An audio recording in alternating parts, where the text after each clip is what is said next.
Hello, music teacher friends, and welcome back to episode 39 of the Beyond Measure podcast. My name is Christina Whitlock, here for you always as your anytime piano teacher friend. And I'm laughing just because for those of you who are listening in actual time, you might know that I am back with you today after a whopping 3-week break. I told you to miss me while I was gone. So the big question is, did you? Well, with all the sincerity in my heart, I absolutely missed you, which is kind of funny because, of course, I don't get any actual conversation back from you when I'm doing this, but I know you're there. But anyway, it's been a really wild 3 weeks. I mean, I think the end of July and beginning of August is always kind of a wild time in music teacher land, but it was really great. So over those 3 weeks, I wasn't teaching, I wasn't podcasting, and it was just such a wonderful reminder that even when we don't think that we need time off, even when we know that we could keep doing everything that we're doing, we do need it, my friends. I can't tell you enough to schedule your breaks and hold them as sacred. I could probably actually teach lessons every day. I mean, I love it enough. I could technically do it. But you know what? I am so much better when I take regular time off. So, I don't know, why not talk about one of our very least favorite things in the music teaching community today, huh? Let's talk about the universal truth of our profession that nobody really likes to talk about. And that is the fact that sometimes students quit. And sometimes they do so far sooner than we would like to see. Let me back up. Years ago, when I first started feeling compelled to speak to other groups of music teachers, I asked myself what my niche was going to be. As in, what was I most successful with in my studio? So, what could I claim as my strength? Well, the very first thing to come to mind, and a definite theme in pretty much every session I ever present, is retention. For a long time now, I have kept an incredibly strong record of student retention. So, side note, do you calculate your student retention rates at the start of a new year? I would strongly encourage you to do so. First of all, you can use it in some great marketing ploys, but you can also use it just for your own knowledge. So, how many of your students who finished lessons with you last spring are back again with you this fall? It's not just a numbers game. It doesn't matter if you've signed on 10 new students this fall.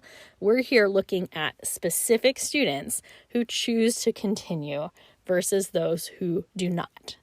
So anyway, for many, many years now, when I compare my roster from the end of the spring term and beginning of the following term, and I'm talking for at least a decade or more, my student retention has never dropped below 94%. And I happen to think that's really great. I'm actually really proud of that. Typically, once a student finds me, they will stay with me until they move somewhere, usually off to college. I have had many years where that retention rate is actually right at 100%, and I just count it such a blessing. But guess what? This year, after fielding some very unexpected drops just before contracts were due, I dropped to 88%. 88%, which, because I'm a math genius, means that I lost 12% of my students this fall. So, for the record, I still think it's a pretty healthy number. However, noticing that I have hit my lowest point of student retention since I ever started calculating those numbers, that does not feel good.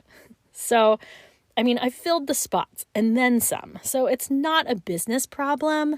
But again, retention matters to me. It's kind of my thing. It's one of my pride and joys of my work. And again, I think 88% is still fairly solid, but I've just got to confess that saying goodbye to multiple long-term students before I'm ready to do so, that does not feel good. I'm sure you've been there, right? When a student or their parent tells you they're not going to continue this year, or that they're quitting mid-semester, or whatever the case may be, I'm curious, what is your initial reaction? Well, if you're like me, you take it incredibly personally, and most of the time you have yourself a good cry. Just being honest here. But I've also been around enough teachers to know that reactions can actually spiral out in several different directions. Some teachers get sad, some get offended, others can get downright angry. Some express their disappointment. Some try very hard to persuade their students to stay, to tell them that they're making the wrong choice. Some of us react in the most passive-aggressive ways we can get away with. Some panic, some get silent, but we almost always seem to take it personally on some level. Am I right? I know that we often ask ourselves, what could we have done to stop them from quitting? We second guess our repertoire choices, our policies, the way we communicate. And it's really good to pay attention to those things so they don't prove to be problematic in the long run. But actually, I'm going to take a somewhat controversial stance today. And I'm going to tell you that, sometimes students quit. And as much as we hate it, it's actually okay for them to do so. Here's the deal. Any of us who have been teaching for any amount of time already know this, that students who excel in music also tend to excel in lots of things. They're often great academic students. They often love sports and extracurriculars. Many times they're coming from families who are very involved in their communities and very committed to having time together. And while, of course, we all kind of pat ourselves on the back and take credit for the correlations between their many successes and their music study, clearly we are a strong contributing factor there, right? But students with lots of interests and lots of potential in many areas always hit a point where they have to make a choice. I'd be very willing to bet that you feel the same way, right? I know some of you grew up eating and breathing and sleeping music, but I think for lots of us, we could have excelled in any number of areas. Along the way, we have had to make decisions on what to pursue and what to put on hold. What warrants more of our attention and what has lived out its season in our life. Now, obviously, we chose music, right? Perhaps we let other passions fall away so that we could pursue our music more intently. Or, perhaps we did continue on working our tails off, trying to balance it all, and all the while driving our teachers completely crazy, wishing we would go ahead and focus on something already. But either way, the process of growing up is generally one of deciding what to pursue and what to leave behind. And of course, as music teachers, when our students make that unfortunate decision to focus on other things, it stings. Actually, it can completely gut us sometimes. Am I right? Why do you think that is? Do you think it makes us feel like we have invested in nothing? Well, that's certainly not true. Our students are all better humans for the time that they spend in their lessons and at their instruments. So whether they're with you for 6 months or 16 years, your investment in them is never for nothing. It's never wasted. So do you think we feel insulted or undervalued when students leave? One of my core beliefs about the teaching profession is, sad as this may seem, our students are generally a bigger part of our lives than we are of theirs. At least in the moment. I mean, perspective is everything, right? And students will often come to realize the weight of our impact on them as they grow into adulthood. They may know we're important while they're with us, but music lessons are only one component of their very, very complex lives outside of our studios. I don't know, maybe it's the fact that a student's exit is related to our finances. Well, in that case, I beg you to go back and listen to episode 37, like pronto. That's titled Cheers to Money Talk. And that serves as your reminder that your studio family's relationship with money has absolutely nothing to do with you and everything to do with the culmination of their own past experiences and priorities. Okay, so we have covered potential feelings of insult or feeling undervalued or wasted investment. But now let's actually tackle the one that I think grieves us the most. That would be unrealized potential. Am I right? As people, that's us, who spend massive amounts of time trying to bring our students into like the very, very best version of their musical selves, aren't we often just so disappointed when they decide to take a break before they've reached like their full potential? Well, friends, I don't know. Maybe I'm just feeling salty today. But here's the thing about that quote unquote full potential. How many of our students actually ever reach their full potential? For that matter, how many of us have ever reached our fullest potential? What is that even? Frankly, pretty much every student I've ever worked with could do more than they ever accomplished musically. Because there's pretty much always more that we can learn and accomplish, right? But here's the real deal. In the end, did you create a lesson experience that enabled your student to feel successful and feel like an actual musician? Have you given them an experience that is going to allow them to reflect positively on their musical experiences later in life? Have you equipped them with skills that they can continue to grow and develop on their own in the years to come? Well, if the answers to these questions are yes, then I'll say, hey, job well done, my friend. Now, make no mistake about it. This is all coming from the girl who cries a lot at pretty much any student exit. I attach myself very quickly to any student who finds their way onto my roster.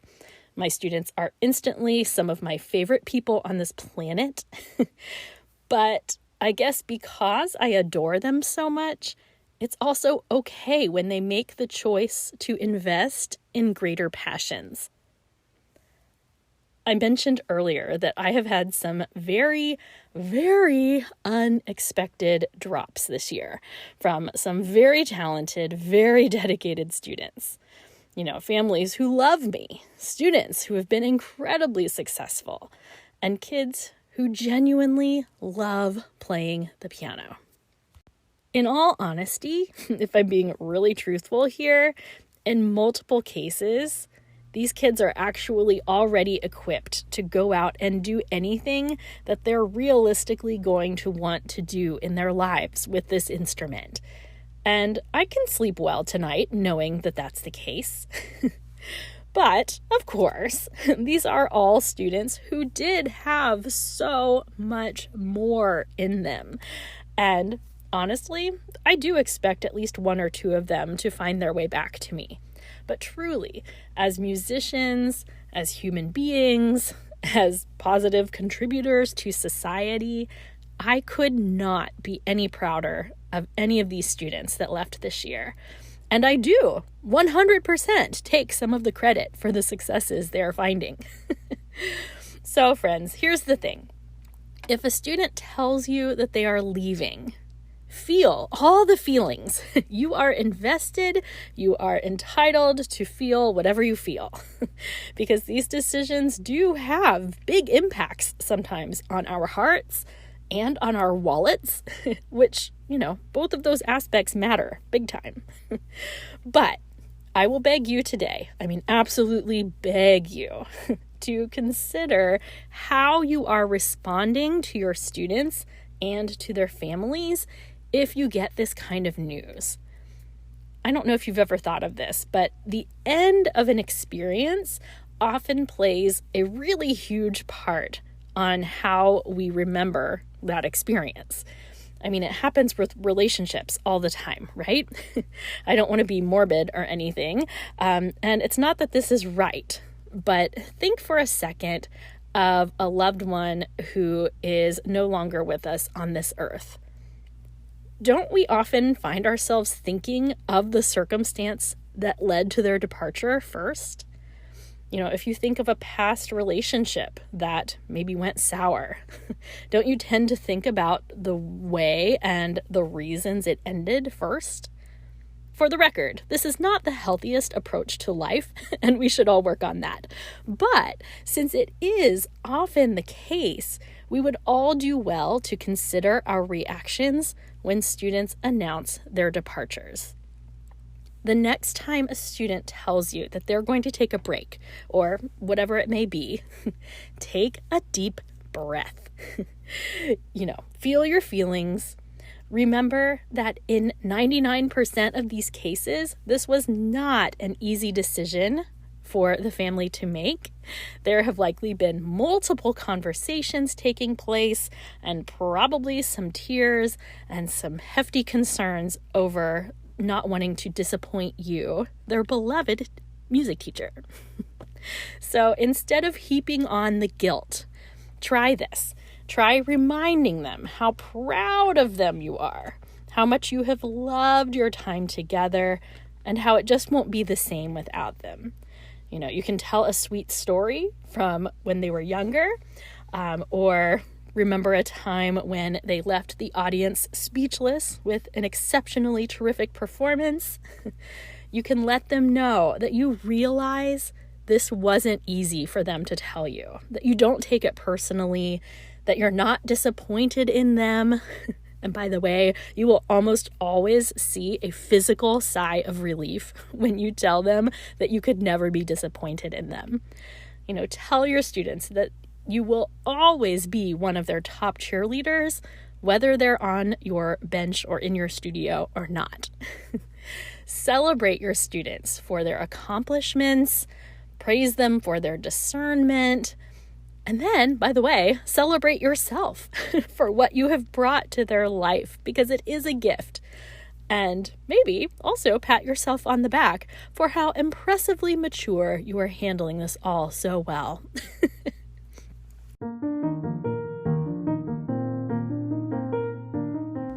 And because you are so impressively mature, I have a toast to offer up for you. Music teacher friends of the world, today we are honoring all the feelings we have as teachers. We think of those students who have made us the teachers that we are today, those who have come into their musicianship naturally, as well as those who make us work so hard. And of course, those are the ones who actually make us better teachers anyway, right? Today, we give ourselves the space to grieve the emptiness we feel when students leave our studios sooner than we would like. Yet we also celebrate the place that we have held in their own lives, and maybe we make a note of our gratitude for being in a position to show these students new parts of themselves, which without us may have gone undiscovered. See, we're pretty great. Cheers to you, my very dedicated, very awesome teacher friends. Hear, hear.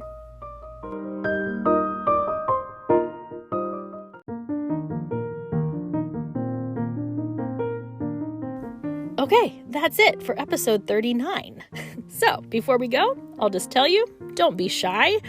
Like and follow and subscribe and do all those things. You can find me at Beyond Measure Podcast on Facebook, on Instagram, and you can always send me an email at beyondmeasurepodcast@gmail.com. So I will be back with you next Monday, my friends.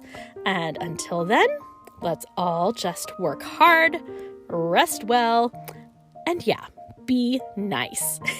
Thank you so much.